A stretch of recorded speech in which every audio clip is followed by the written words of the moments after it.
Phase 2 of life, when the body is king.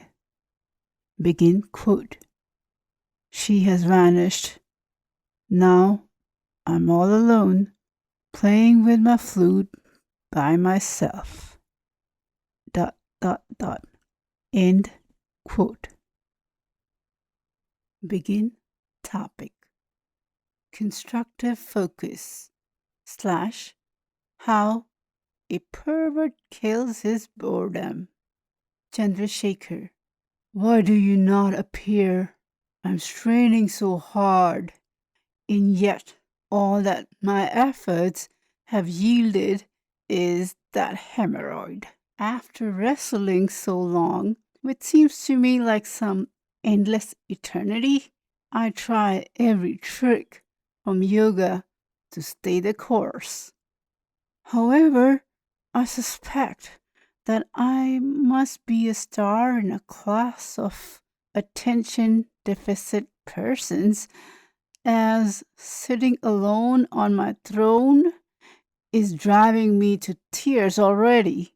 Now, as I'm complaining and cursing almost serendipitously, my eyes fall on a poster from some 1-star rated movie in my daily newspaper with images that hit the spot.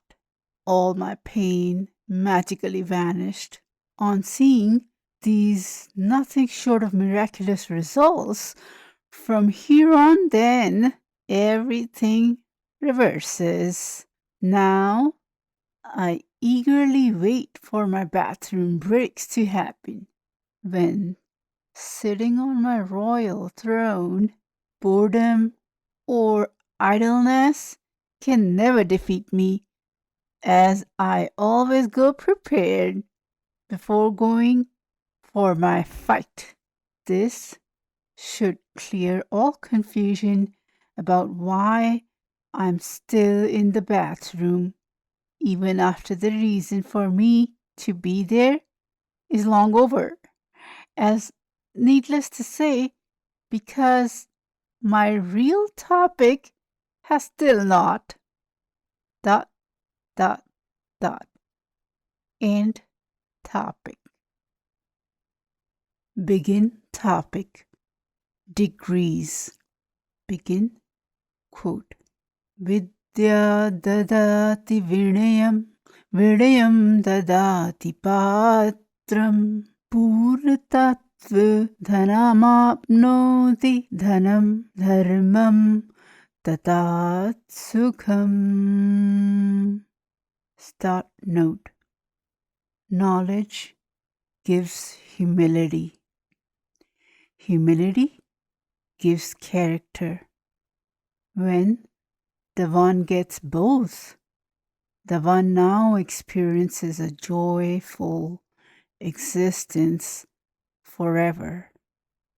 End note.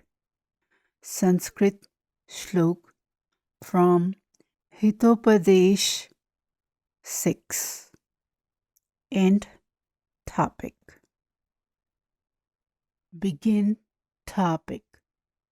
The idol of classification system based on value, the Varna system, mistranslated as caste system, restored back to its pedestal.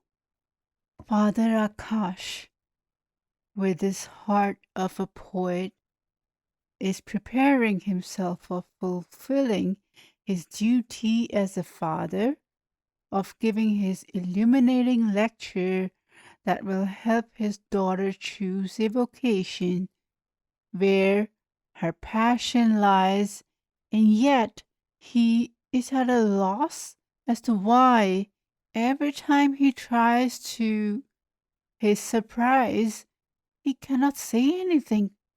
Then he realizes the real cause behind this conflict. It is mainly because ethics and materialism are opposing forces. And this is the age of Kali / age of materialism. How can I mislead my own children when my own experience is contrary? Working without any expectations is ideal, but the only place that I have seen it is in children's playground, mostly. In this competitive dog-eat-dog world, there must be a new hybrid approach to kill two birds with one stone that I'm going to talk to with my children. Father Akash, whenever I need answers, the first thing I do is to find my guru, an example of how the architect of all implemented the solution for that problem. Then it is just reverse engineering from there. Even if Kriya Yoga has many beautiful teachings, yet one of their secular view of giving equal importance to each of creator of false creations directly opposes the teaching of the Varna system of grouping people based on value. So, to put at rest all these conflicting views, I will have to do my own investigation on the matter by using my strictest scales of critical reasoning in order for me to do justice to my dharma / duty as a father who is to guide his loving daughter for finding the right answer. I need not go far, as the answer is right here, by exploring the way by which the creator of all creators has created our bodies. When we lose an arm, we still survive. But when we lose our heart, the person cannot. Meaning, God has given every body part different importance. Then, who are we to say that this way is not the right way? Now, regardless of whether or not you subscribe to dualistic or non-dualistic views, this statement is a fact, regardless of whatever form of glasses you switch to, that this observation of mine has already been leveraged by ancient Vedic science of dividing our society into Varna / categories, mistranslated as the dreaded caste system, which are based on the value that they bring to the table and not the lineages. Even if when the horses that are purebred are crossed, their products are of higher quality. The reason that this beautiful system could not get its due respect is because instead of being value-based, it quickly degenerated into inheritance-based. Mayuri. Keeping in mind all the advice from my family and well-wishers, weighing various possibilities coming from a lengthy battle of a divided mind, I have been able to narrow down to two choices. Either a college degree in the English language that can help me in communicating with most of the world population, or a college degree in the language of computers, 0/1, or either or, in other words, the language of truth. It must have been one of the many divine mysteries that all this while my mother kept a library of books in English literature due to her teaching needs, not realizing that, like a monkey, I copy her and try to outdo her. Result? I'm already a graduate in English literature. So, even if it means I have the security of a paycheck every month for the rest of my life as a school teacher and is in line with my teleology as a writer, still I will not pursue this stream. Why? Because the greatest asset of youth is in the high amount of fire that they have in their belly.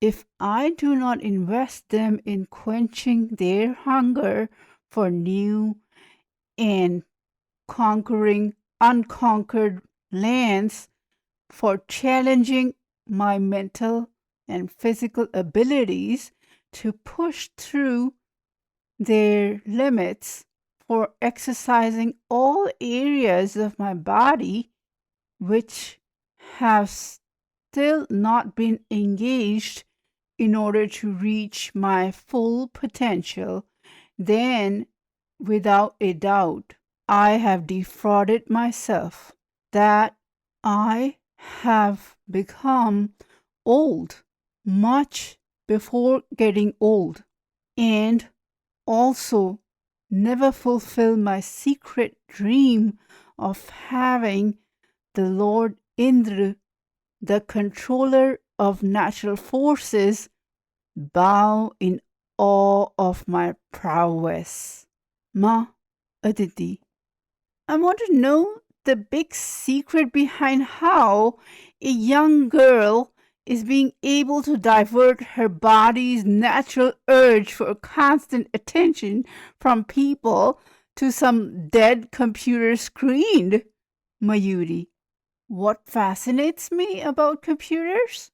It is how a computer is like that intelligent friend of human who knows everything and yet in real is a dumb, inanimate piece of metal that just regurgitates what us humans just fed it.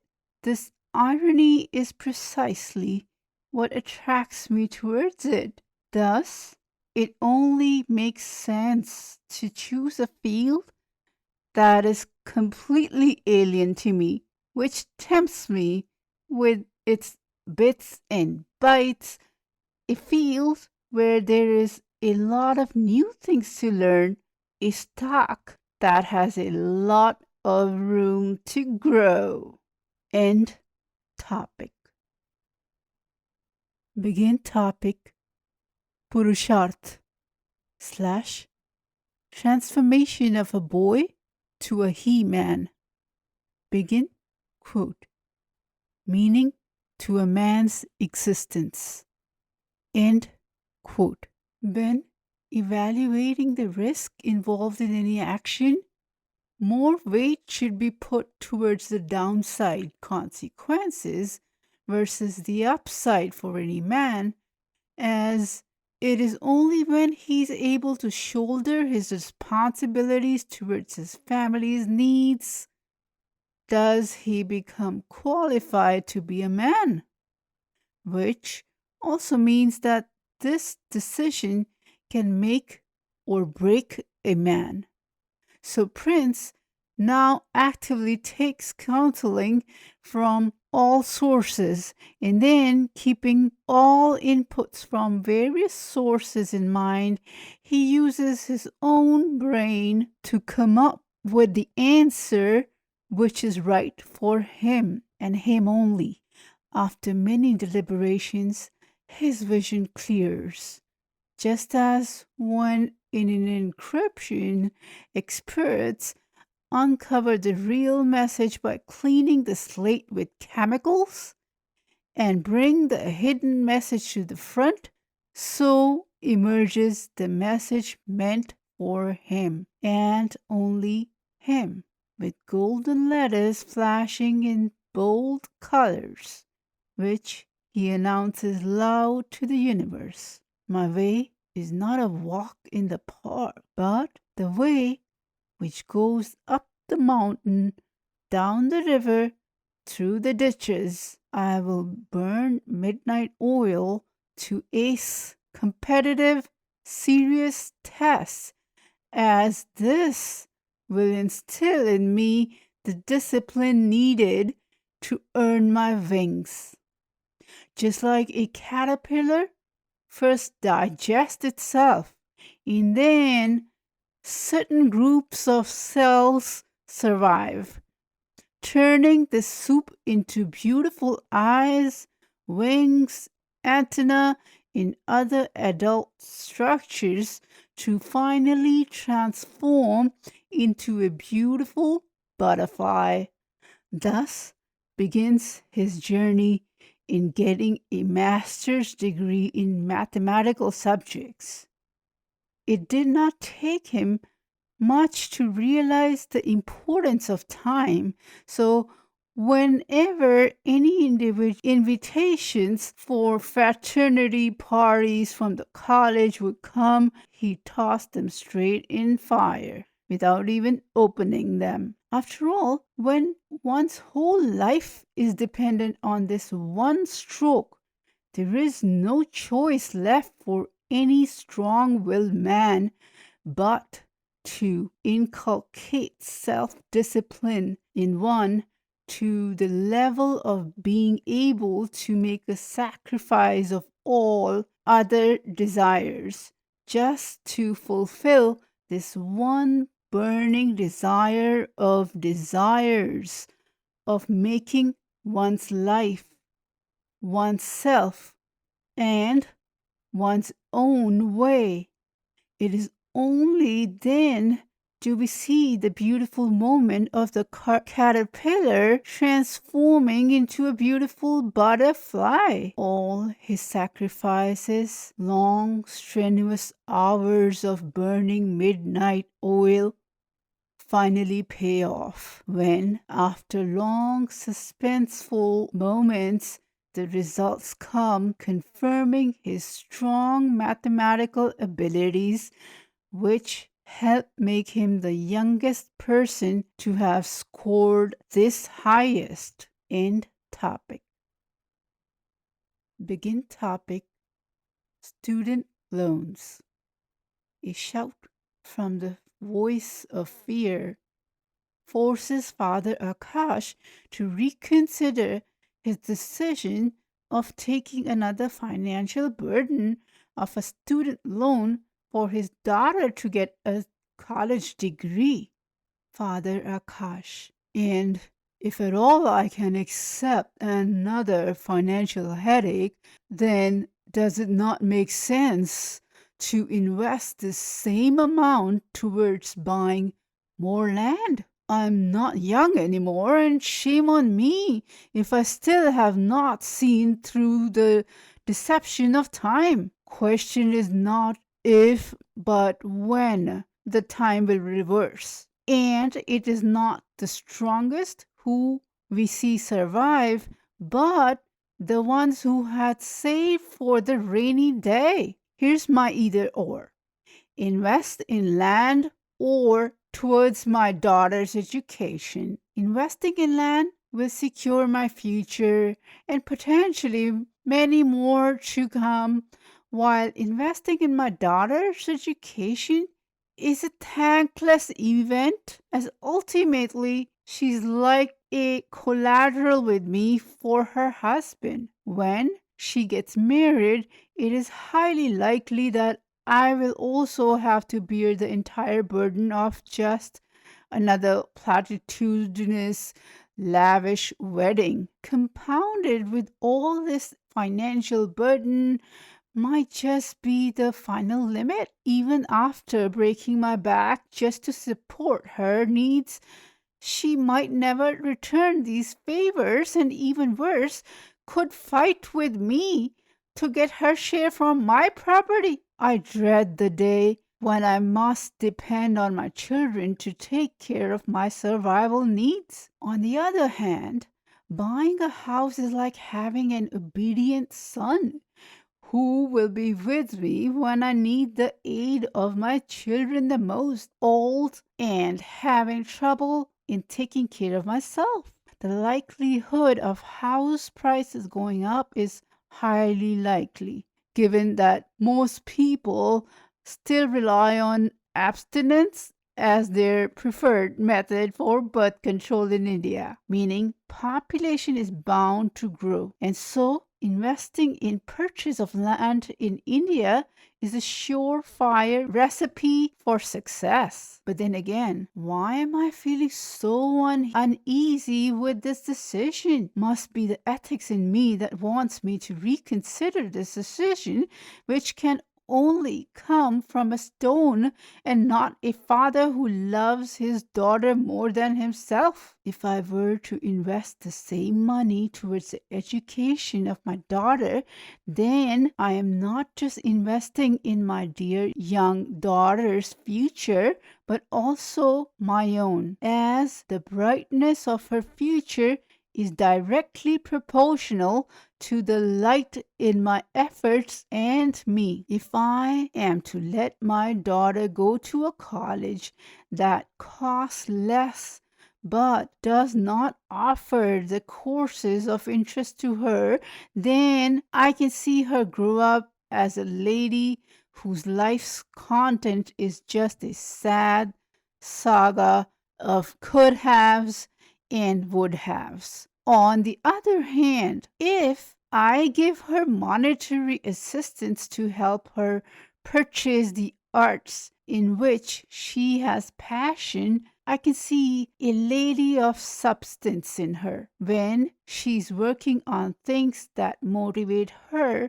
her daily life will be full of joy, because working for the sake of working is despair, while working on things where one's passion lies is indeed where happiness lives.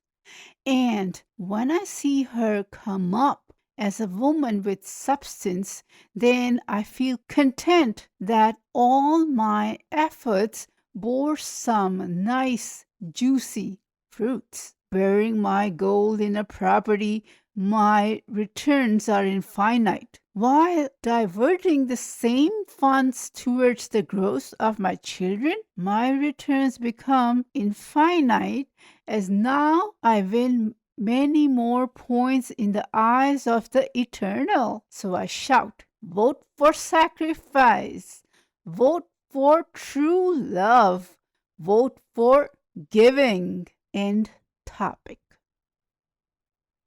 Begin topic. 1991, when I shed my old skin to transform into my new skin of Rose Queen. Begin subtopic. Then I learned subject Vastra Gopana Shastra from Sanskrit literature, the art of using clothes for hiding body parts. Dear Mayuri's diary, Appalam Chappalam. I must do a headstand to see, as everything around me has reversed. I can see the hidden chameleon in me changing colors to fluorescent and vibrant colors to match this new environment of freedom. Every time that some naughty draft of wind blows off my veil, exposing to the whole world all its hidden contents for them to see, I do not have to worry about it tarnishing my family's prestige anymore as much. The fellow students are mostly from my age group, so I did not expect too many surprises there. But when I found how the youth from different cultures does not just look different but also follow different traditions, I got one of the most pleasant surprises of my life. What a beautiful way of learning new ways of doing the same things. After all, beauty lies in diversity. Now that I'm far away from my only confidant, my family,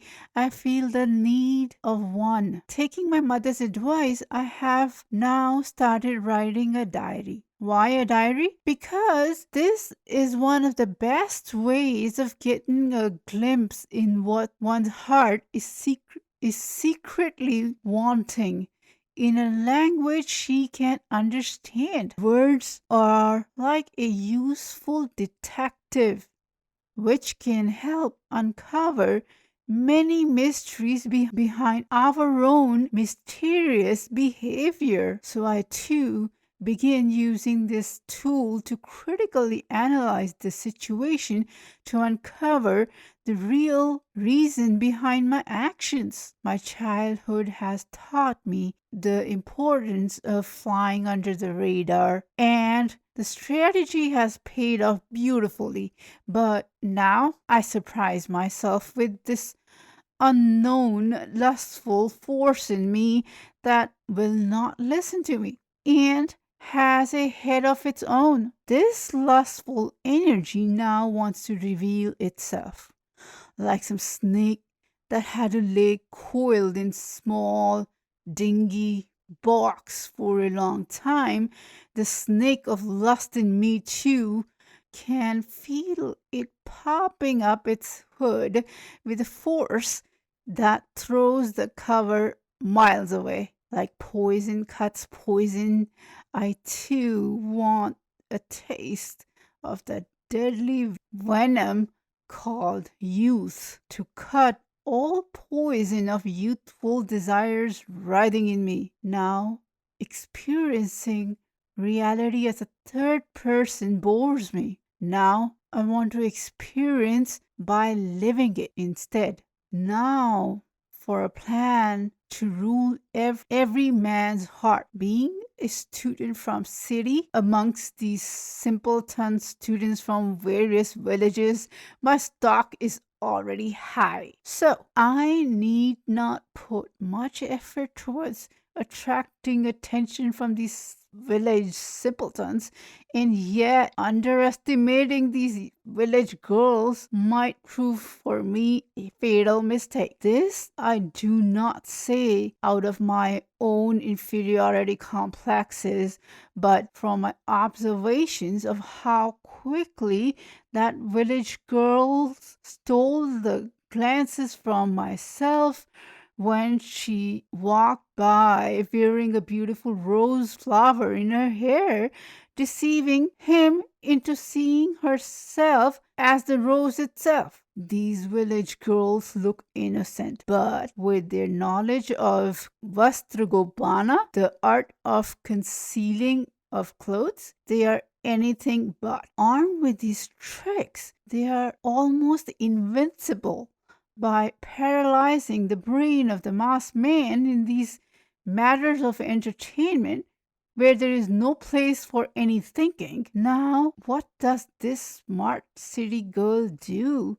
to beat this mad rush for the number one spot in the popularity charts in the entire history of this college? First thing first, I stand in front of the mirror thinking of shortcuts that will get me up there. It becomes easy to see that simplicity does not sell well with vain youth, especially as I've seen many times that vanity runs with these clown bells in shiny motley colors, which is enough to entertain any madding crowd hungry for anything which catches their eye. The venom of youth running through my veins demands from me to get not just one, but every man's attention, to rule every man's heart, and then make them my slaves forever. So, to fulfill this vain desire of mine, I first start a fire. I'm now taking off all my simple attire one by one, then throwing them in the fire. Next, I am taking off all the posters of warrior queens I had glued straight in the fire too. Now, on the same wall, I'm putting pictures of the most popular sluts of the town instead. This next revelation must come to me as some big gift straight from the heavens, as now, unlike my competition, I do not have to bother sitting in front of the mirror for hours, prettying my face, not even spending hours in some gym for sculpting every muscle in my body. Why bother about anything when the secret to my vain man's heart is where his eyes go greedily and stay stuck there? These legs that go miles and miles. This is where the money is. So now I too jump in the same bandwagon as these village girls and am learning Vastragopana, the art of concealment of clothes. Now it's understood who just won the coveted title of the Rose Queen of every rubber stamp college man's heart, 1991. Miss Mayuri Ghai Birgi. ... End topic. Begin subtopic. The mercy of the infinite is infinite. Dear Mayuri's diary, oh, the deception of love. When the ratio in a college is 5 girls in a class of 45 students, one would think the law of averages would prevail, and so every girl can expect around a set of 8 prospective suitors or so. However, in actual, we find the opposite. Everyone is fighting with each other to reach the Rose Queen. In more precise words, to reach the one girl who is unattainable. Now I realize you cannot have it all. You must sacrifice some to make the higher priority goals a reality. Due to all the distractions that come from becoming a mini celebrity, I failed my first year exam. Now, I like all the attention, but not at the cost of repeating an entire year and carry the resultant black spot on my degree, which could have ill effects on my bright future career ahead. I feel ashamed to face all the students and teachers in the college who were already making fun of me behind my back. I'm now sitting in my room in the girls' hostel, not knowing where to hide, when suddenly I hear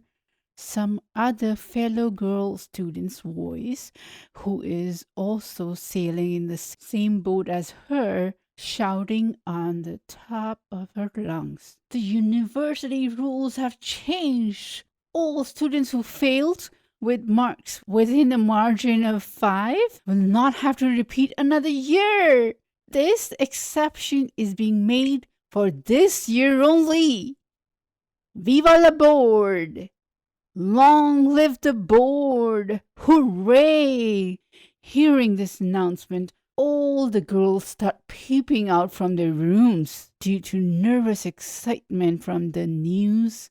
It surprised me, began peeping out of my window, only to lean too far that I fell right out of the window. I get up massaging my newly acquired bump on my forehead due to the fall, supplying some much needed comic relief to all the observers. I'm brave, rubbing my small brain injury as nothing. I go closer to the source of the voice to hear again, as if it were some heavenly revelations, so I could not hear. I open my ears to hear the announcement again. Yes, indeed. My ears had heard it right, and that too the first time. Yes, indeed. My ears had heard it right the first time too.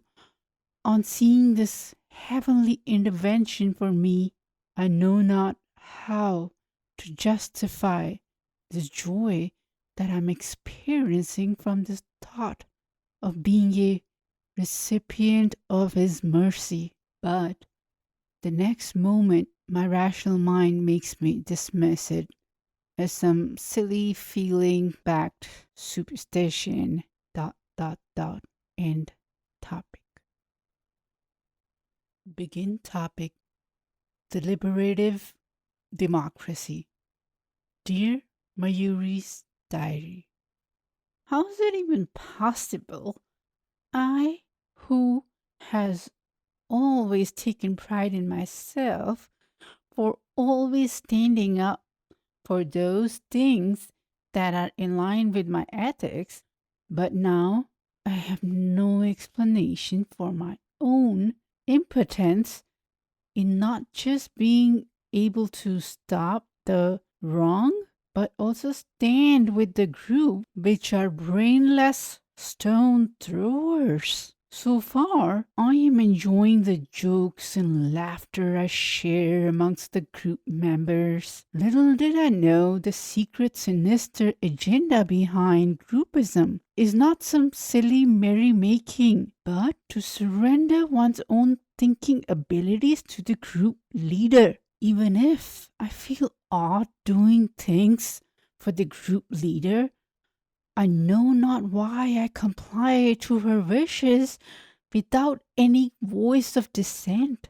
All these subconscious mind control tactics of the groupism finally surface into my awareness the day when the bully put me to my first test of assisting her in subduing our cook to give in to our unreasonably high demands by harassing him, exaggerating his mistakes on his face, and then if he still does not surrender, we all together threaten him to have the authorities then come to remove him off his job. Now, as per the plan, I'm sitting executing the plan faithfully. I feel an uneasiness, and yet, to my surprise, like some puppet, I am doing exactly as the bully wishes, as if the wish were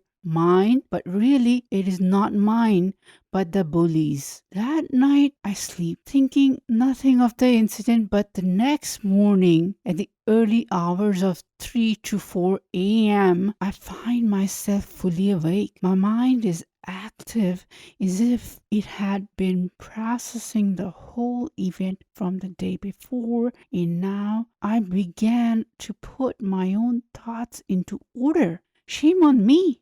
I just became the kind to whom I can never relate with. How? And now I can see that I just became an impotent who can do nothing, even if she sees, even if she knows right from wrong. By surrendering my individuality, I became a mindless puppet in the hands of a tyrant who will use me for reaching a goal which is not even in line with my ethics. This is what will happen when Yama, the death broker as mentioned in the Vedic Shastra literature, will come to decide my fate after my death.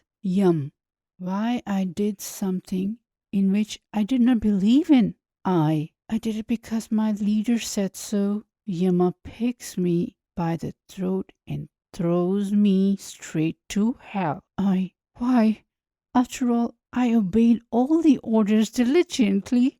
Yum, because God gave everyone a brain to think. Simple.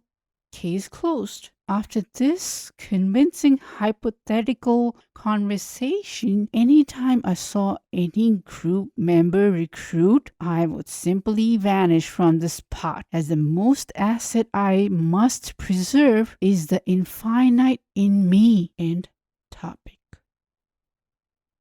Begin subtopic.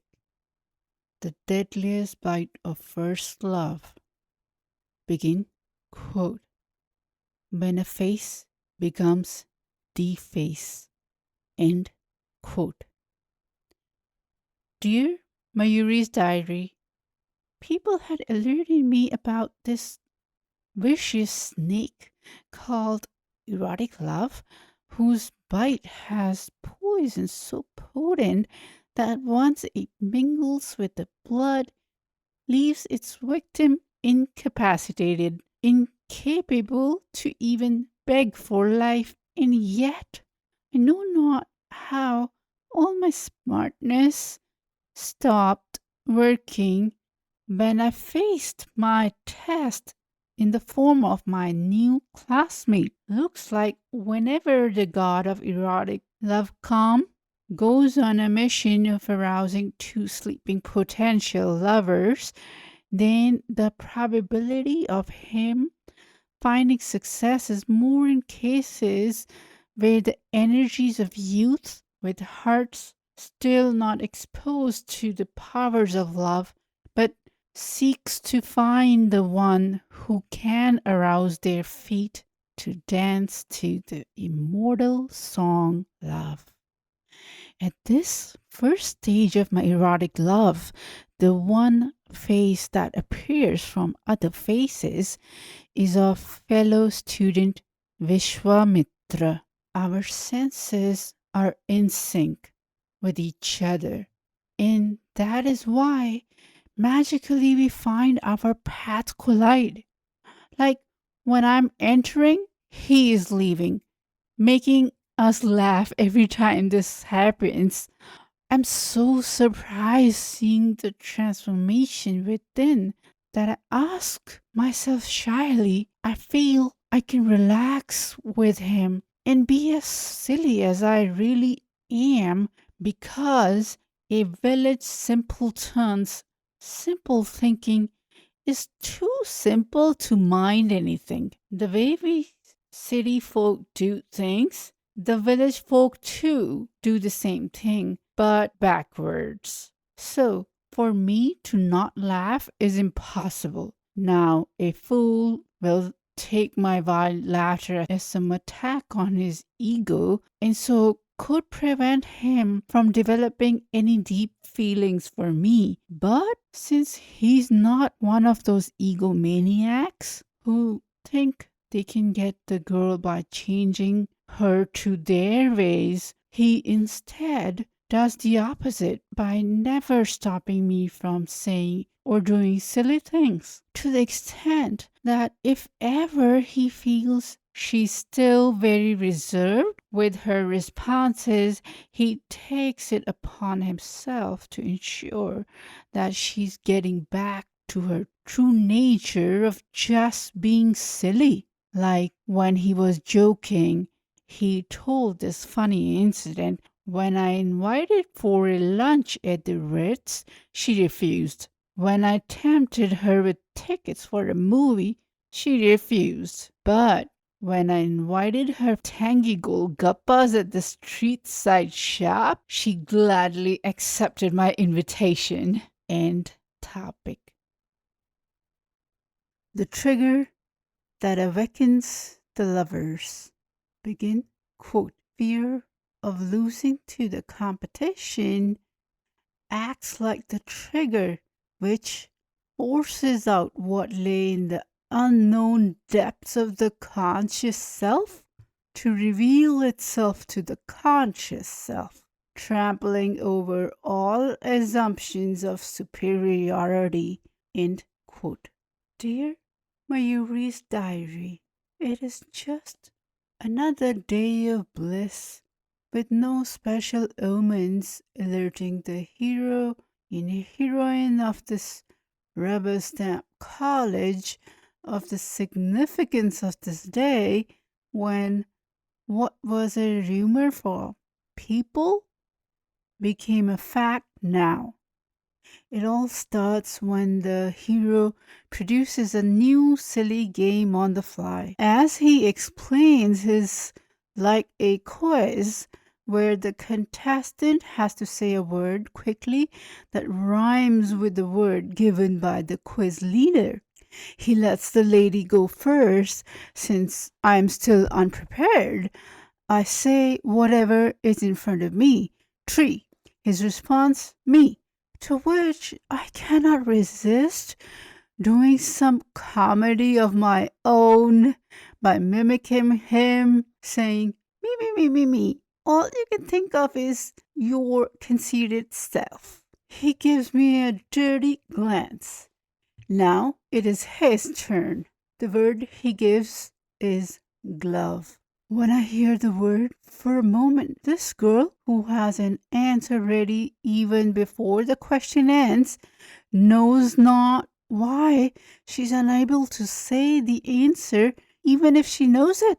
I wonder in disbelief if it were some trick of him to say the loaded word love from my mouth meant for him, if it is some ingenious way of his to get a hint of my feelings for me without bruising his ego. The final trigger cause happens when the threat of separation appears with the entry of the third wheel.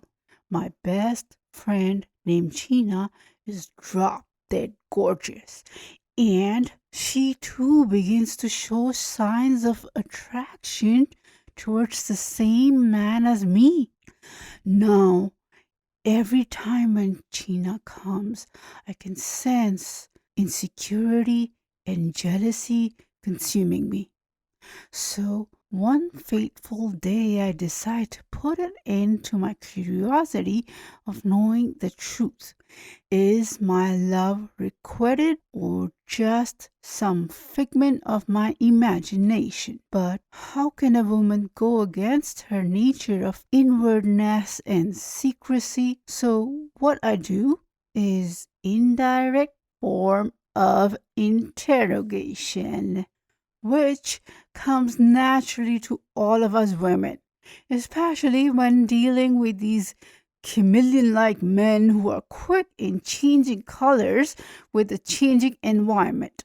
Then begins my dangerous psychological game, the outcome of which could end all happy times with him. But I do not care whether the outcome is in my favor or not. Just an end to my curiosity.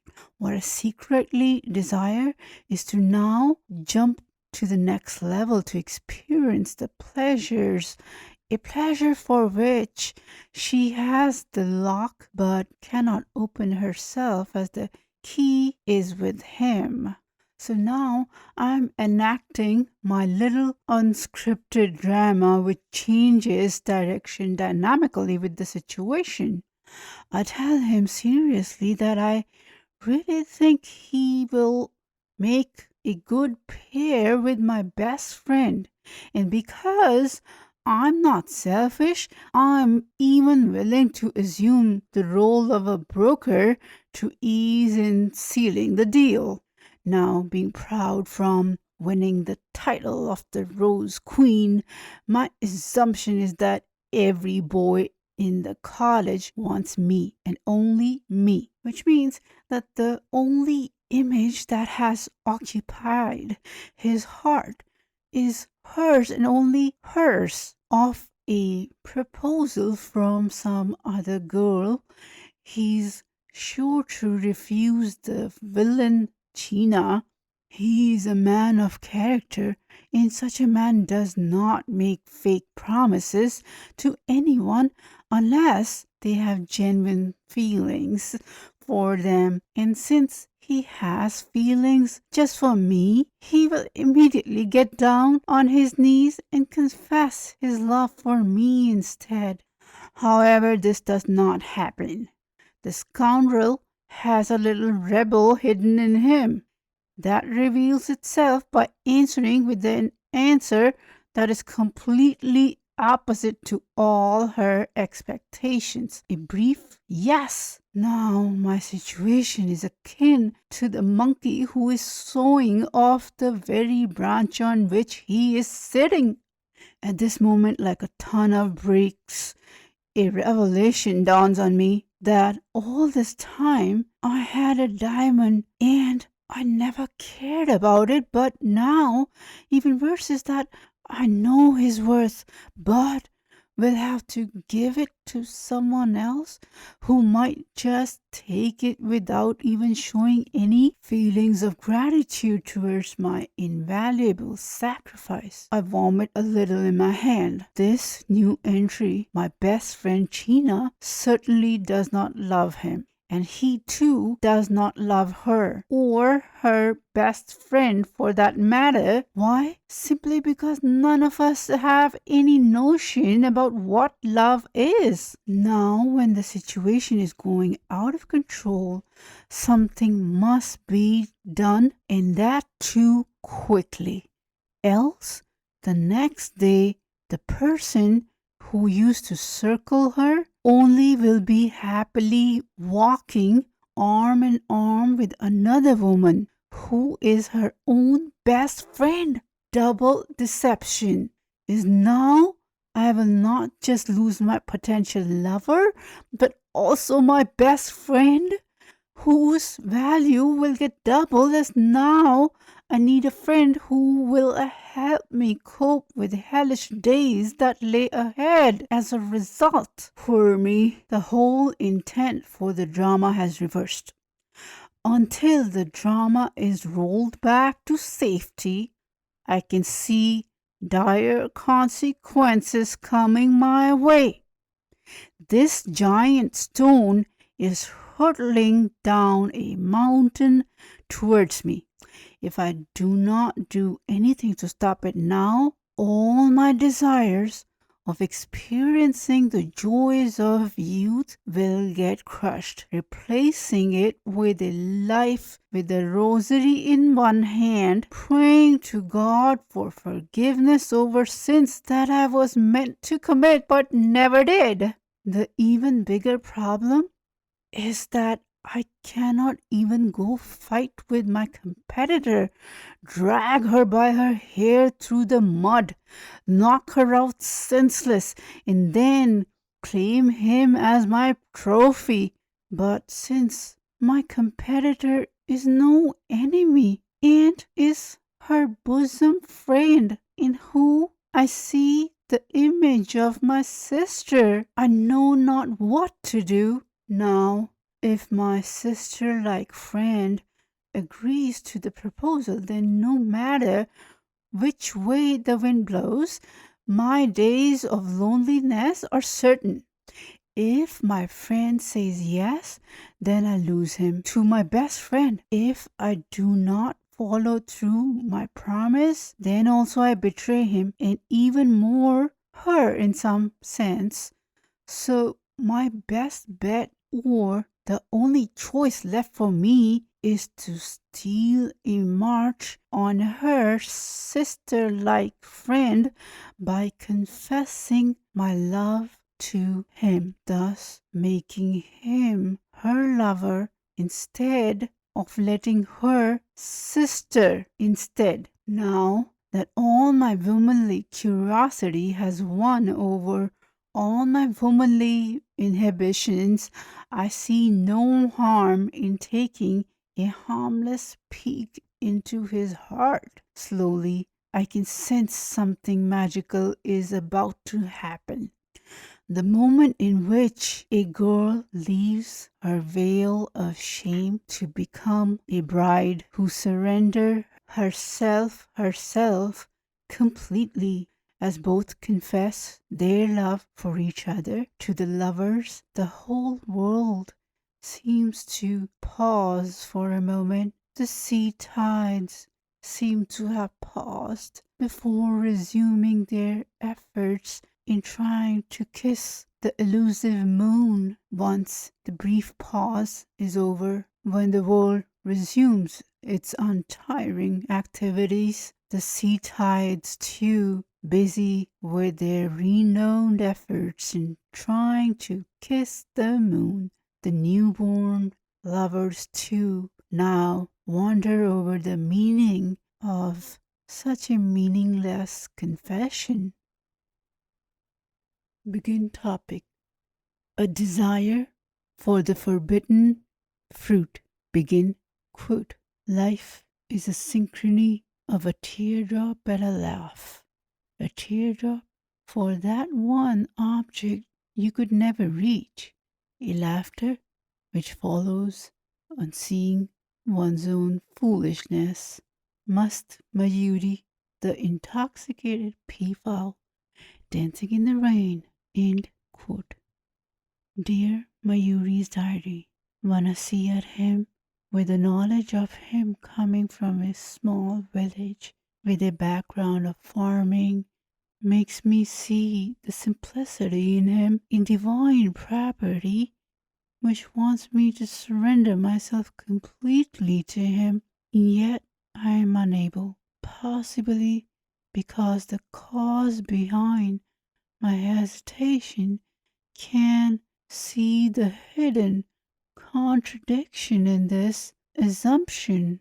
On amplifying that voice, I can see his dark side of him seeing me as his conquest, a mere trophy for showing off to the world his superiority over the rest of his friends. Once the world sees the Rose Queen begging a village simpleton, I will become a laughing stock, while he, on the other hand, will start getting the kind of respect worthy of worship. Now, what does dear Mayuri do? Problemata.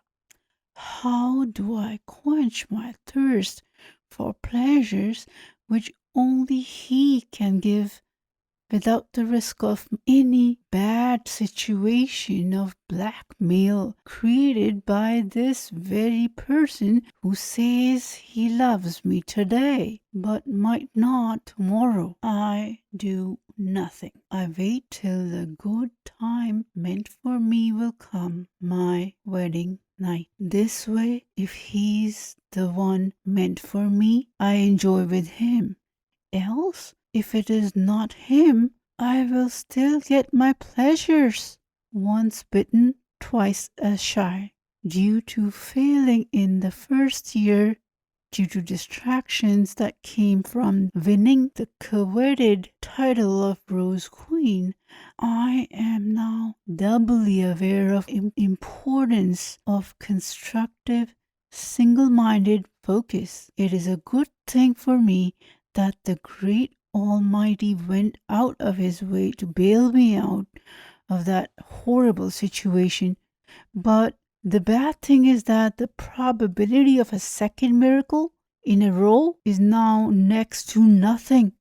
Therefore, now I have no choice left than tricking my heart into focusing on my highest priority, my studies. Now, what strategy can ever trick a mischievous heart? So I tempted. I program my heart to go into a deep sleep so I can use my mind towards achieving my career goals.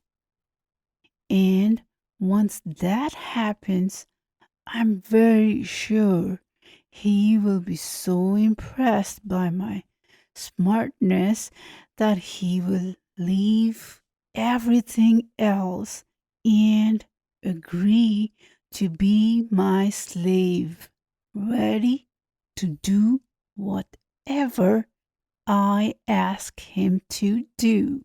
End topic. Begin topic. Worthy? Truly, the anxiety hidden in knowing the results of the final year results ends equally in both cases of pass and fail with the same result, joy and relief. The person who has passed is at peace over a feeling of a secure future ahead, while the one who has failed is also at peace because now one's uncertainty has met its closure. Mayuri and her hero, too, come to the same stage to get the results. The hero had come with the expectation that both will fail, but that did not happen. He has failed, while the one he saw as his loyal companion for life has passed. Now, when he sees this contrariety in the results, he's fuming as he sees it as betrayal of betrayals, while she finds the irony in the situation as humorous instead and bursts into one of her wild fits of laughter that she suspects runs in her blood from her mother. The laughter he perceives as some big kick in his chest to wake up from the spell of attraction that this witch has caused on him. He is the superior one. When both are facing the same headwinds, it is him or them together who should have come out victorious and not how things actually turned out. While on the other hand, with all the adrenaline rush from her victory running straight to the brain, floods with it all her thinking abilities, so much so that she fails to see the seriousness of the situation and instead puts salt to his wounds by childishly jeering at him, saying, "Oh, my illiterate simpleton from a small village in Bihar. The university rules must be changed to allow a dictionary in the examination halls. Your intelligence is at a genius level indeed, but because the question paper is in English, you fail. I beat you. I beat you. I beat you." Followed by more laughter. Once she's finally able to compose herself and then lift her head, she soon finds out fatal mistake has occurred. Her hero had completely failed in seeing any humor in her witty remark and had already vanished from the spot.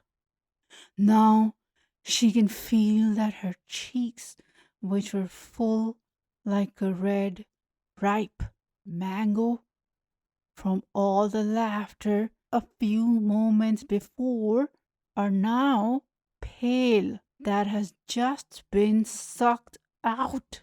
She now realizes that indeed she beats him in the competition, but just dug a grave for all possibilities of a future with his budding love.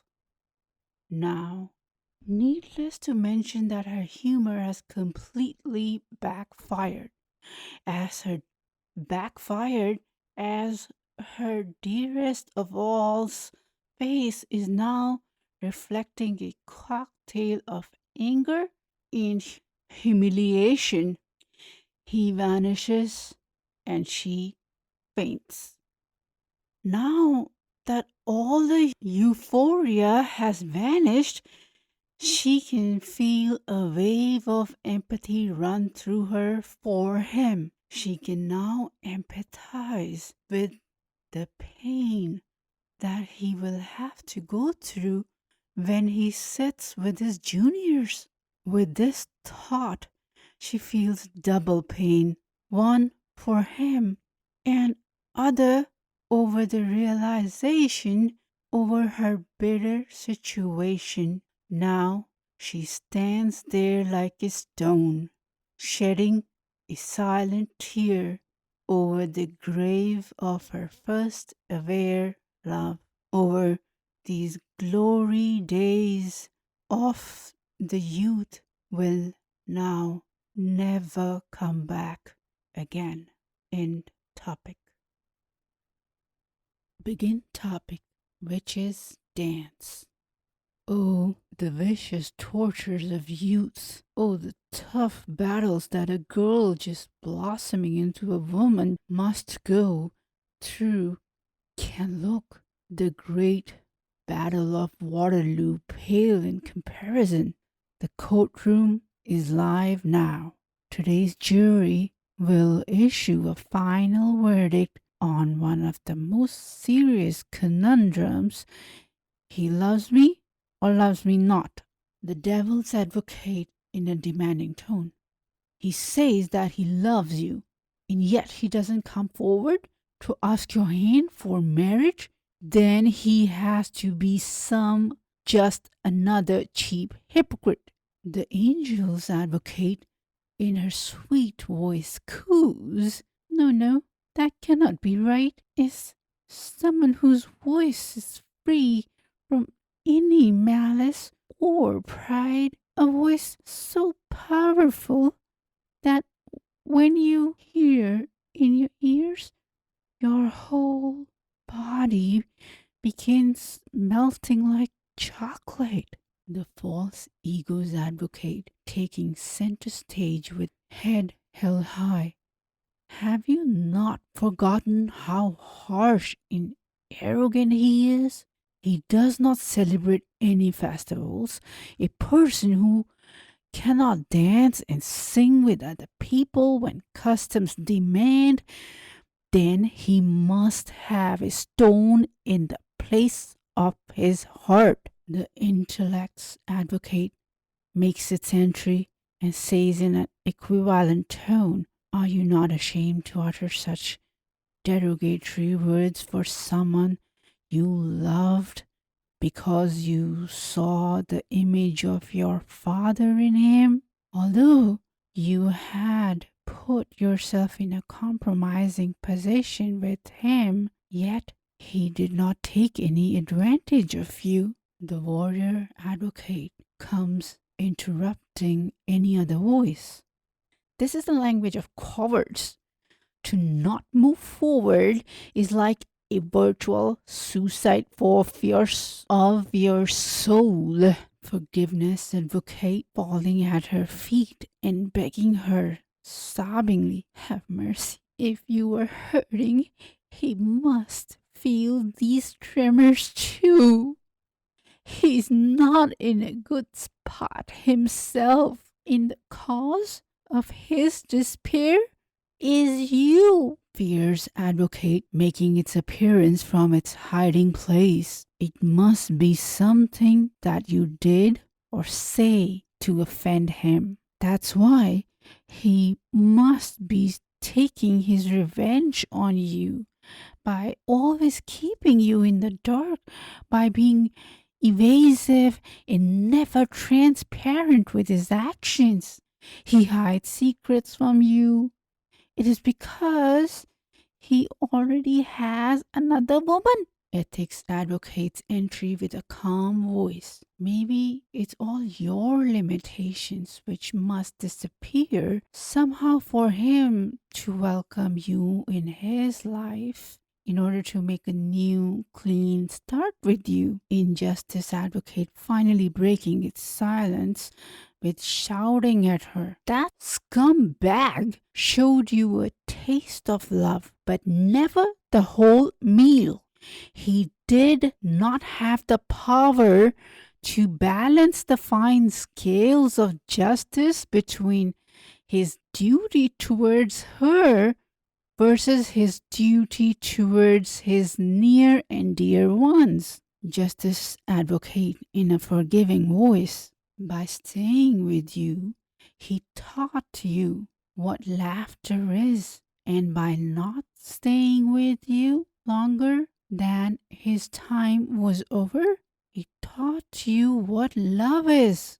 Since this block of code runs in a loop with no exit clause, we leave her happy in her infinite loop and wisely move on to the next topic. End topic. Begin topic. Hide and seek. Dear Mayuri's diary. After several rounds of guilty, not guilty, begins game of hide, seek. Only an innocent heart can fall in love, because the moment thinking gets involved, there is just no way that one can ever play this high-risk game. Now, the joy of my eyes only depends on seeing him. Every resemblance of him makes me run towards that source.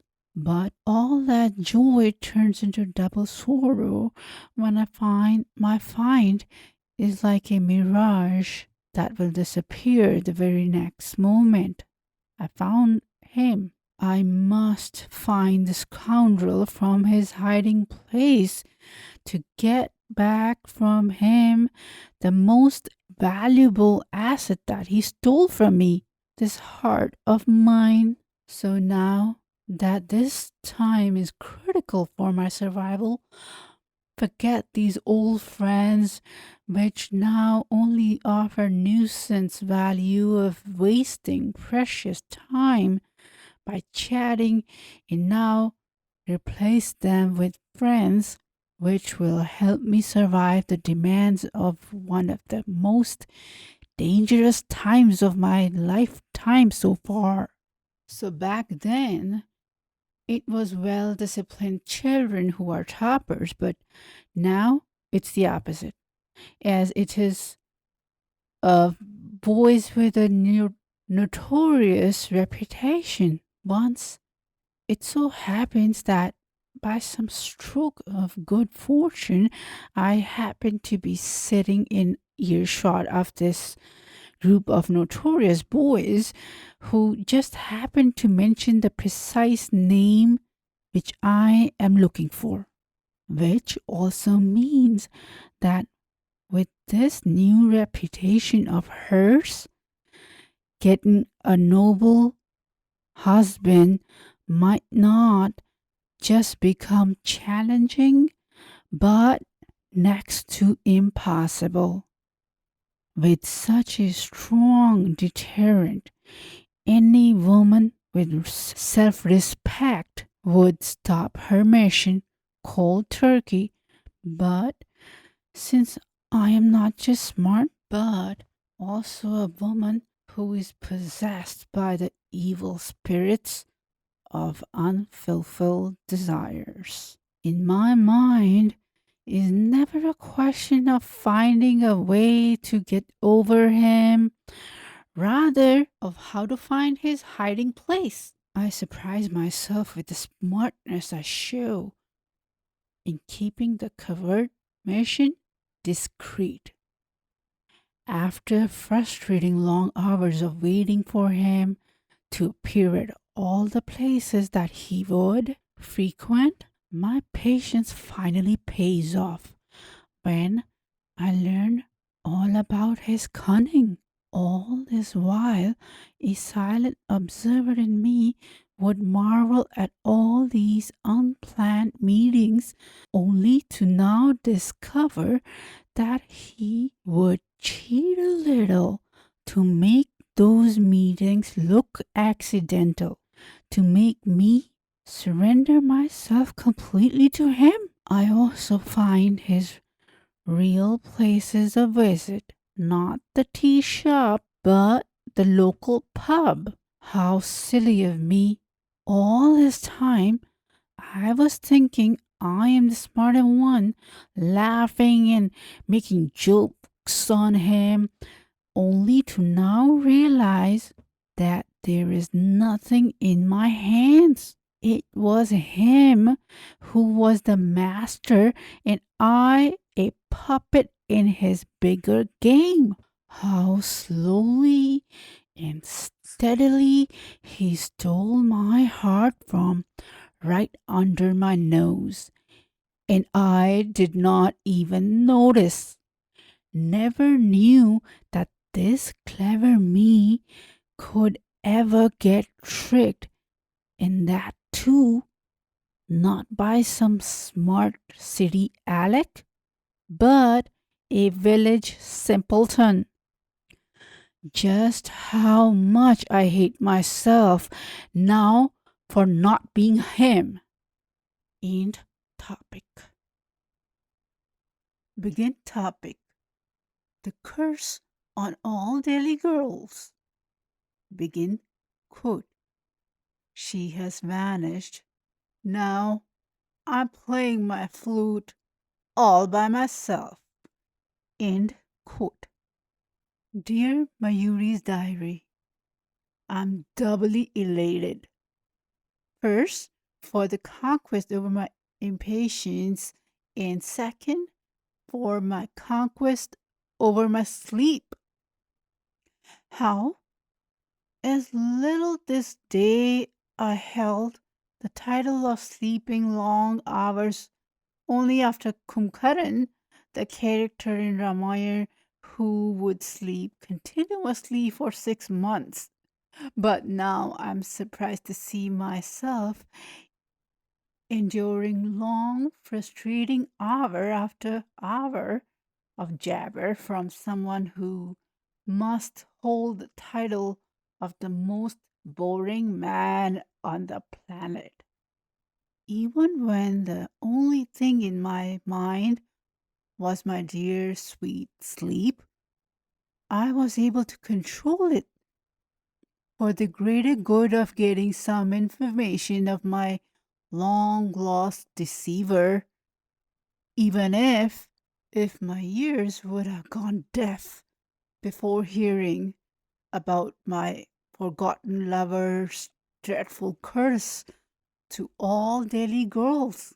Even if this news has killed all happiness over my victory in executing my covert mission of extracting information, and that too in such a way that his friend could never figure out the real reason behind a rose queen patiently listening to all his nonsense stop stories, and that too with my beautiful and precious smile.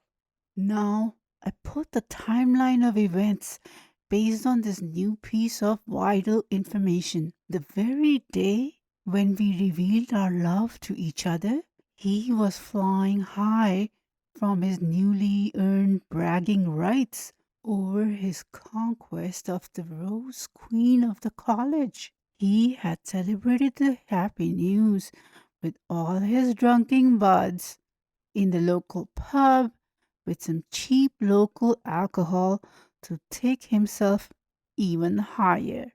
All was good so far, but once the euphoria ended, depressive thoughts took over. After many nights with himself and alcohol at the local pub, he said his golden words as a curse to all the city girls, especially Delhi.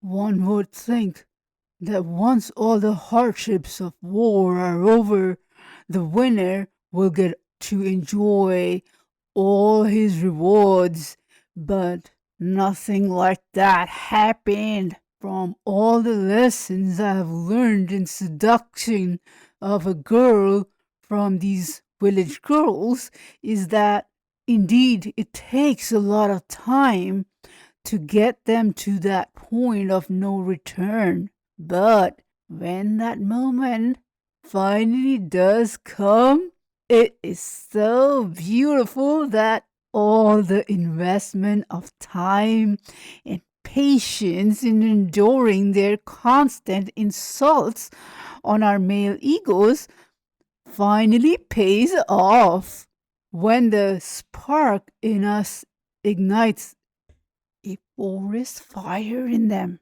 Once that happens, the woman becomes charged with supernatural powers, who is now capable of taking the man to seventh heaven. However, when it comes to these city girls, the only expression that I can best explain what happens next is uppalam chappalam, upside down. Just like this current case now, how I assumed that getting my way with the city girl from Delhi would be as easy as pie, only to find these girls are only a big tease. I got the lesson of my life.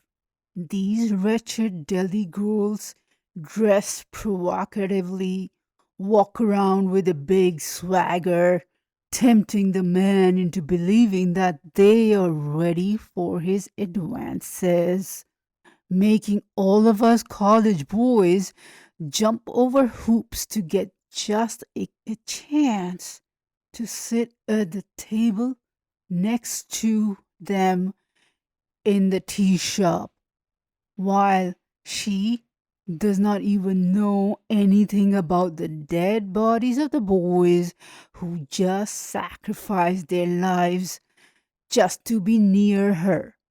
I always thought that her innocence is just an act for luring a stallion like me into her trap of charms, in that she will understand the real intent behind my advances. In short, I assumed that it is only a matter of time before she will melt in my arms. However, all my hopes get dashed when, even after investing about a year of study hours in tolerating all her non-stop nonsense chatter, thinking the reward will justify all my sacrifices, but that did not happen. When finally the victorious moment came, this genuinely nice lady did not even give me a peck on the cheek. Result? Neither did I get heavenly sensual pleasures nor advancement into my career goals. Marriage with her is out of question, as I am a Hindu and she is a Khalsa. For any man to want sensual pleasures while still finishing studies is nothing but toxic. It is virtual suicide. All this talk of sensual pleasures at this stage is a big farce and can lead any person to one's destruction. Thanks to her for revealing to me her selfish side, that I can now see the bitter truth, which is of now having to reinvest another year and go through the humiliation of sitting with my juniors. Now my open eyes can see the faulty insanity in pursuing her as my goal, while really should have been towards my education. Let people now call me cruel, but I will never send nor receive any letters from her. Even if she tries to use my friends to send any messages, I will shoot that messenger from my own hands. And if still her memories prove victorious in distracting me from my career goals, I will take comfort in alcohol. So now the only voice that comes out from my bleeding heart is a curse to all these faithless Delhi girls with an ugly black scar in the middle of the forehead. So it serves as a warning to all us men folk to never fall into the trap of their fake charms. She is dead for me. End topic. Begin topic. Then I trembled, a broken implicit promise from my village simpleton. Dear Mayuri's diary, these hypocrite men sit all night talking about their women, while really is only an excuse to go to their real love, my sworn rival, alcohol. If only I knew the scoundrel is just looking at me as some piece of entertainment for some nice evening, then I would have burnt my veil of womanly hesitations every time I took off my armor of doubt in shield of critical reasoning. This arrow of love showed no mercy on me as it pierces right through my heart, right from under my nose. My curse now is that my soul must continue living, dragging this body which has already exhausted all its potential. This silent teardrop is a sign of my impotence in my inability of saving my erotic love from dying, alerting me that the occurrence of events is not solely dependent on the individual's strength, but that the likelihood of them happening is when the outside conditions are working in sync with the individual to achieve the same goal. My life now is a teardrop for that one object that I could never reach. Failure is not with the attempts, but the hidden delusion in them which sees an object where there is none. End topic.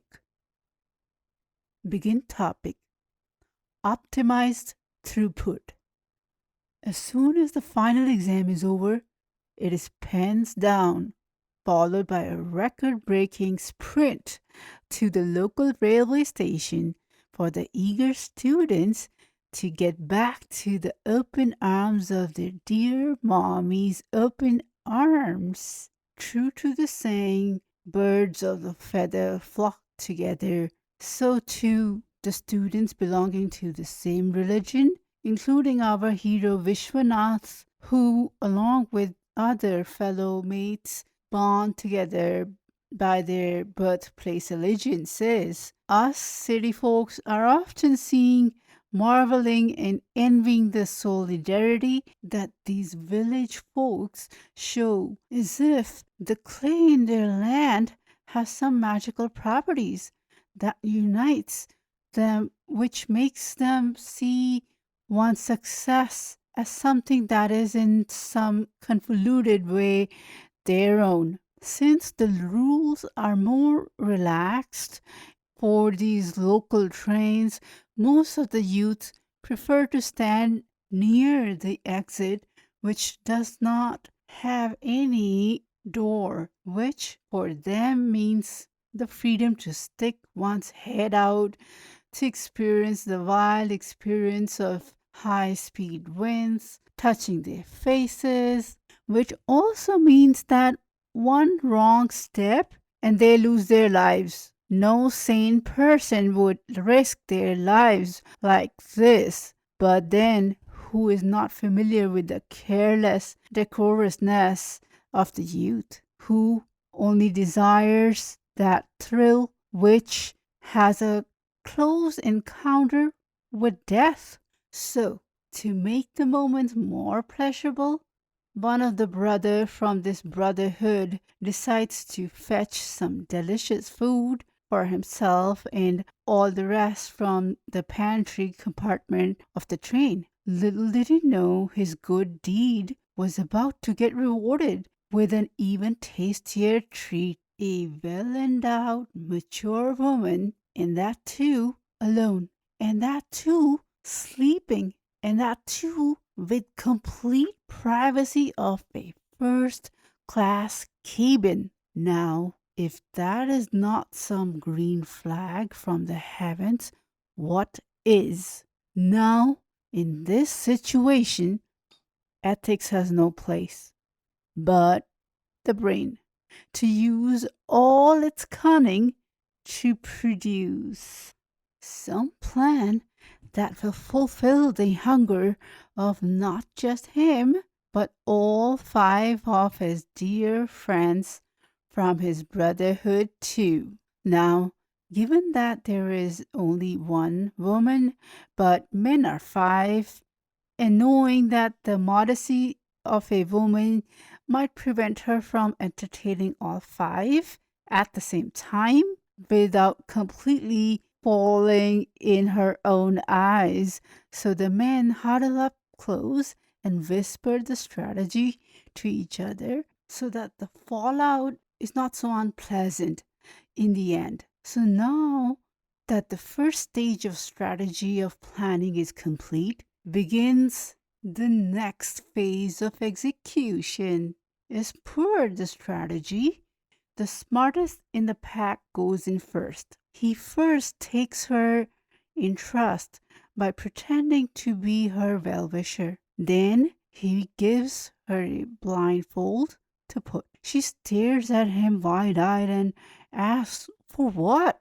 He produces some lame excuse like it will help block out all the light from coming in her eyes just so she can sleep undisturbed. The lame single woman sees in him some angel in disguise, so does not see any foul intentions behind his help. She thanks him for his kind gesture, puts on the blindfold. She sleeps. He finishes her initiation. Now, once that the hardship of battle are over, why delay the celebrations? Let the good times begin, as someone once wisely said that an oven takes much time to heat up, but once it reaches the required temperature, baking more bread simultaneously, more energy efficient, and an enviable throughput. End topic. Begin topic. Impossible / I-M-possible ?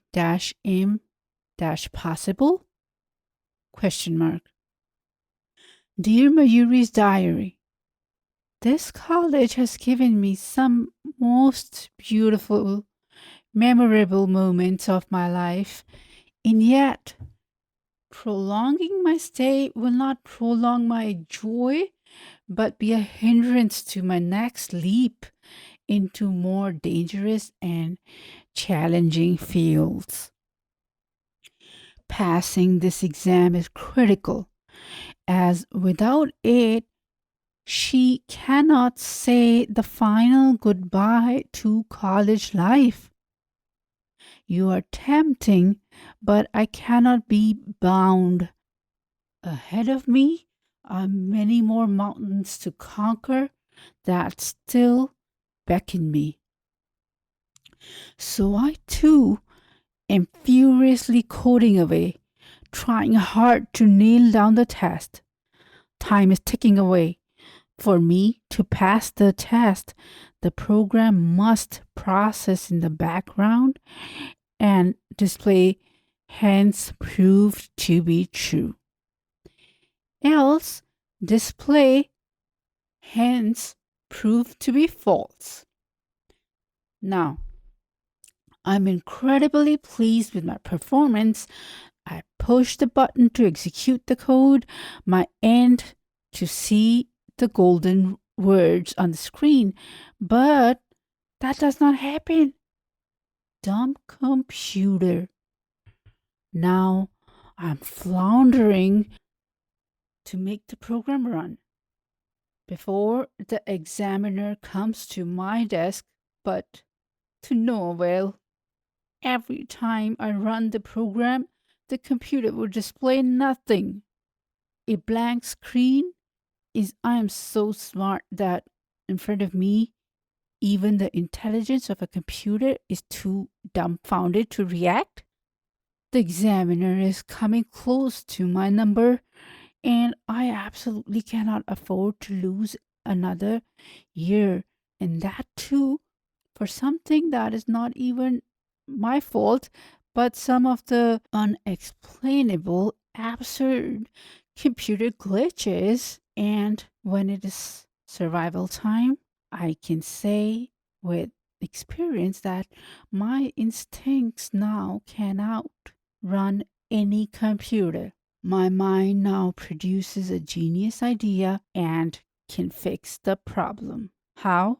Am I so intelligent that I could change the whole algorithm in a matter of few seconds to save my skin?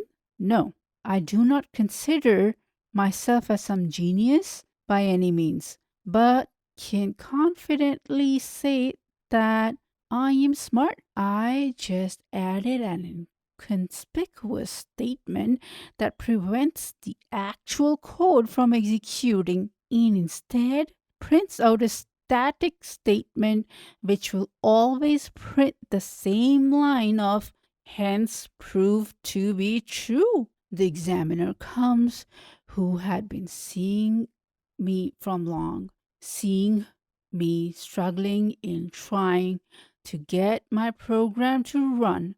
So now, when he sees results that are against his expectations, he stands there stunned as he just saw some miracle. These results that he is seeing are in direct conflict with his convictions, and yet he cannot dispute it as the computer is like some gospel. It cannot lie. He explains miracle. I just saw a miracle happen in front of my eyes. Here I was thinking this task is impossible to be fixed in a few minutes, but now, thanks to this young girl for showing me that the word impossible is really I am possible. In this dictionary of the brave and intelligent, I say a short thanks to him, and as I walk quickly out of his presence, I let out a deep sigh of relief for dodging that bullet for sure. Ethics will not be pleased, but at least I'm not dead. Seems I'm just another silly being, always trying to do the right thing as best as I can. Saying this, I wipe an imaginary sweat from my brow, proving once again to myself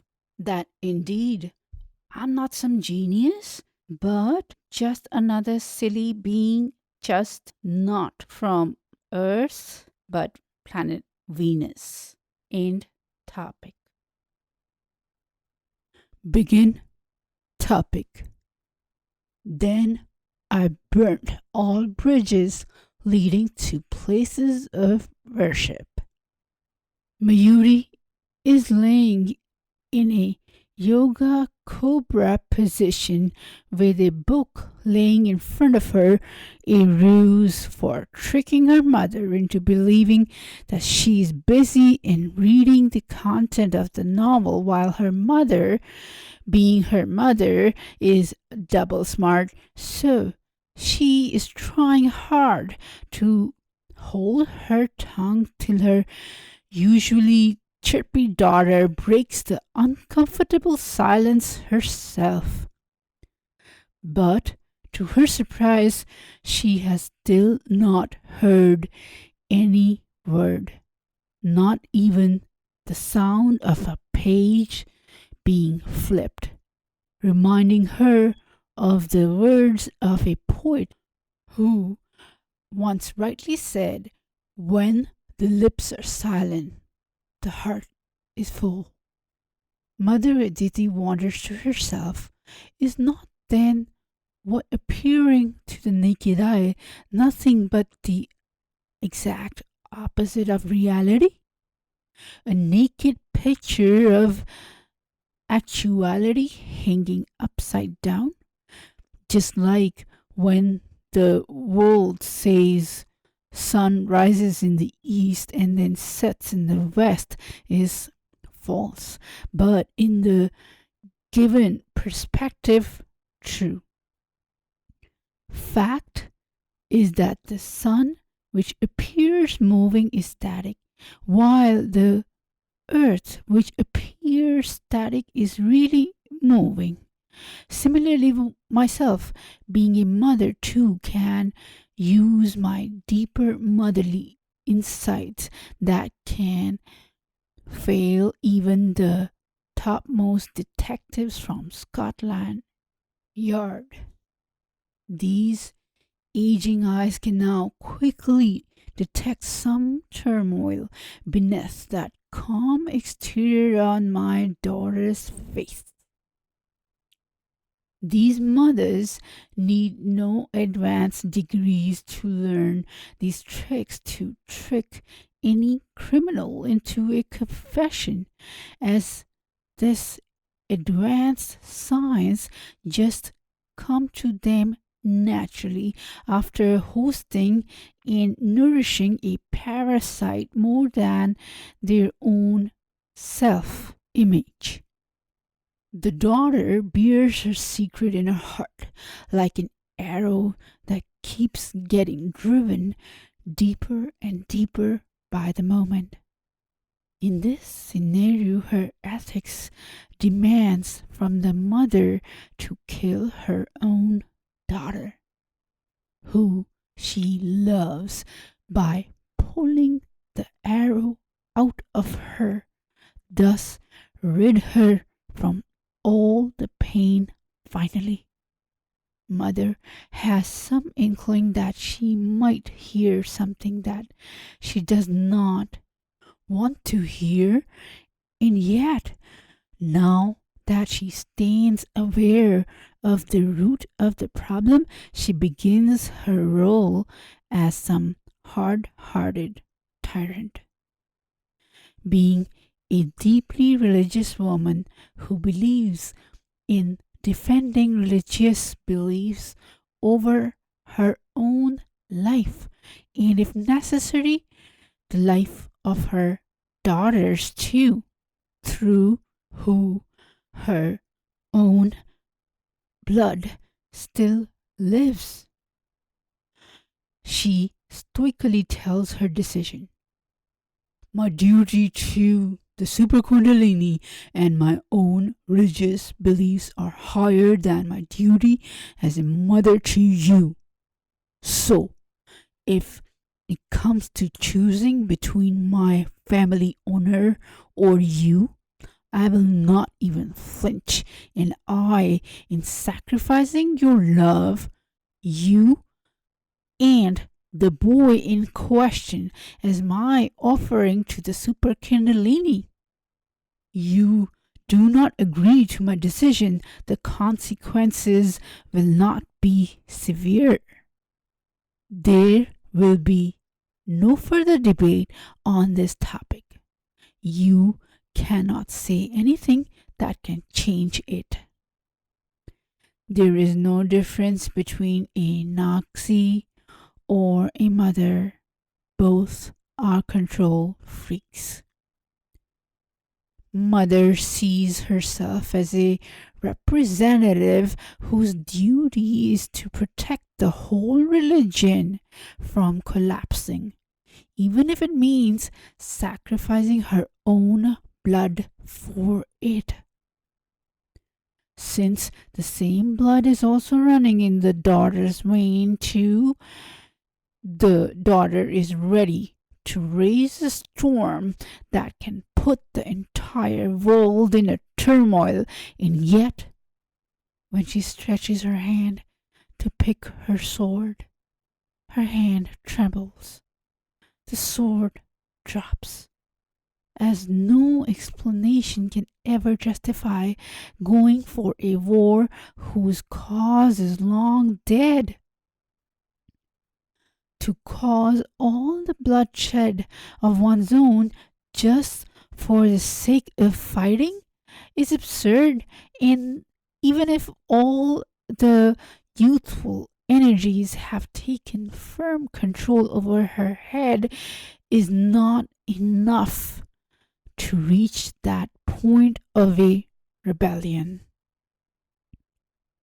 Now, whenever the topics related to religion arise, the daughter's young hot blood boils, and she begins a tongue war with any of these religious fanatics who happen to be unfortunate enough to cross paths with her.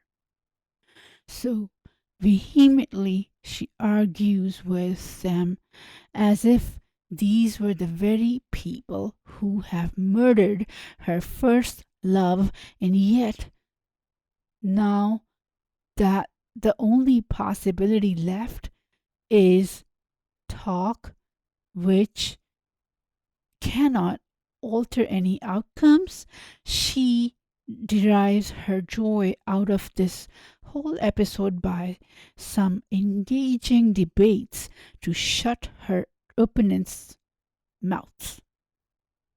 She starts the attempt to convert all the world's religion fanatics into aware individuals, one person at a time, starting from her mother. Mayuri, my dream is that now that the cause for which Khalsa religion was created in the first place has been fulfilled, all of us now unite back with our Hindu origins, just like River Ganga and River Yamuna unite. Why does our society discriminate over religion when the eternal laws do not? Is not religion one of the biggest man made deceptions, as on the one hand, their manifestos claim that it can help us connect to God, while really their main real secret agenda seems to be to divide mankind over their bloodlines, their go through slash lineages, and so this way it is not just their own future that is secure, but also of all the subsequent generations to come. If we see closely, we find uncanny similarities between the way solar planetary system is and the smallest particle in any matter, an atom, is. Can we now not see how enforcing human laws based on religion contradicts God's design principles, and therefore are bound to lead our lives into the ditch of unwanted chaos? The main reason that religion has become a huge burden on us in the future generations is because now it is us who must carry the burden of the carcass of a dinosaur which has long lost its relevance, is neither modifiable nor extensible, both properties of a poor design. The only relationship at eternal level is simply humanity. Ideally, the main intent behind any place of worship is to offer a place where people from all levels of society can get together with the motive of discovering and connecting more with the spiritual aspect of our existence. However, instead of meeting that goal, the goal which we ended up meeting is just the exact opposite. The devil, in the form of money and power, have made their home here. I can now see how religion has become the opposite of the intent of its creation. If the creator of all has designed us in a way that everyone have their own separate brain and not just the leader of our pack has, then does it not mean that the expectation is that we all use our own too? Is to not use our brain the way God intended, a form of insult to his design that he intended for us? Why listen to these religious preachers claiming to know God and his ways when even the authors who wrote about him say, agreeing in unison, that God and his ways are simply incomprehensible? Then how can anyone stand on a pedestal and claim that he can help us understand God when, on the other hand, they are also saying that he and his ways are incomprehensible? When the very founder of my Khalsa religion, Guru Gobind Singh, has himself said he is not the super Kundalini, he is his slave, and if anyone says otherwise, may he go to hell. Then who are we, with much lesser awareness levels than him, to not obey his instructions for us? Undoubtedly, Guru Gobind Singh Ji is one of the greatest of greatest saint warriors to have ever existed in world history.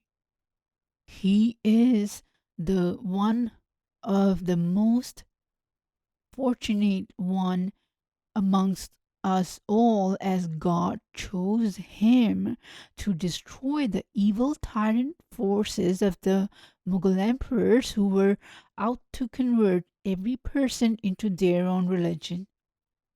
These Mughals burnt millions of books, did irreparable damage to our Vedic literature, heritage, and one of the very few braves who fought with them valiantly were people from the Khalsa community. The sacrifices of people from Khalsa religion are unparalleled.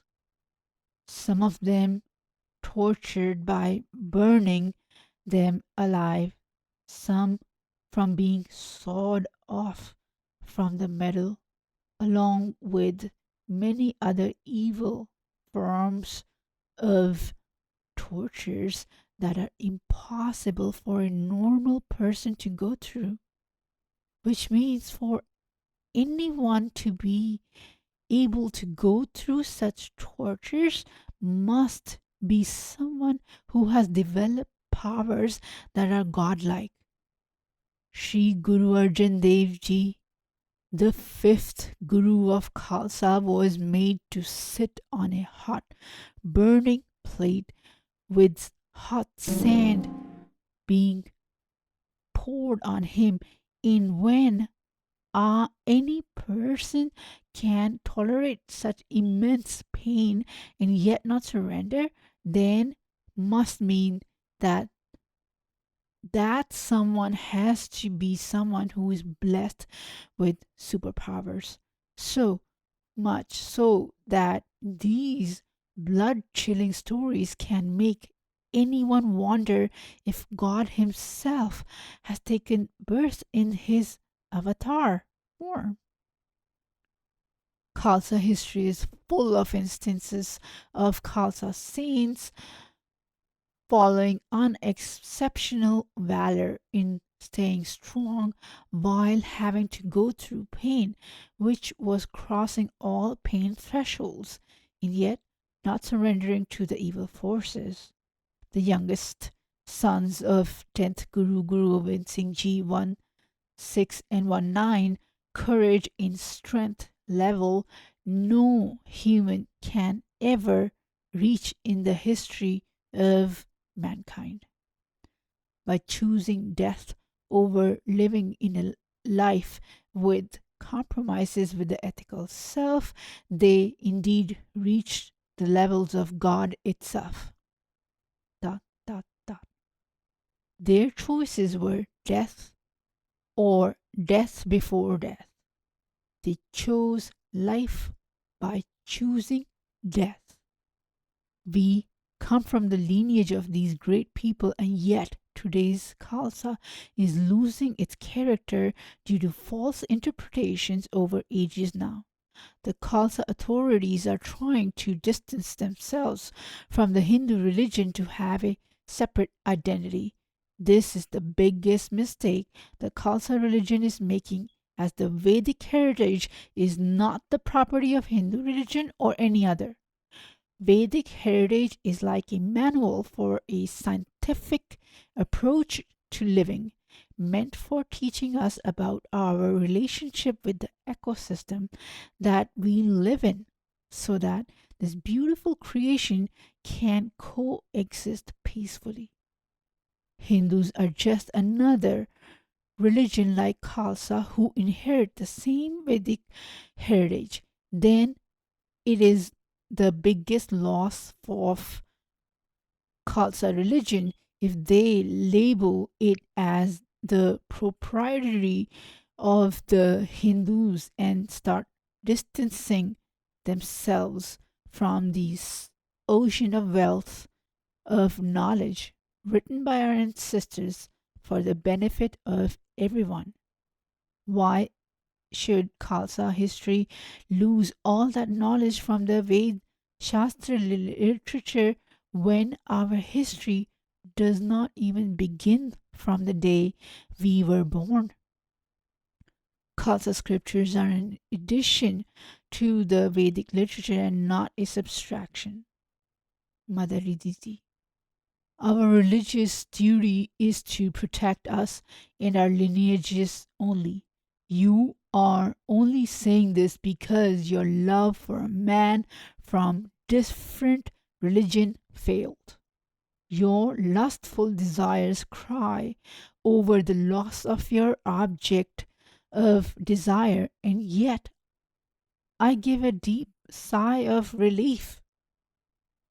You say you want to get married to this man, not realizing that if this love story had not ended the way it did, you would have been miserable.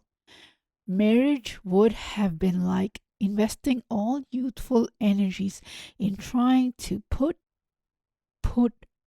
your entire life in that one moment that is long dead.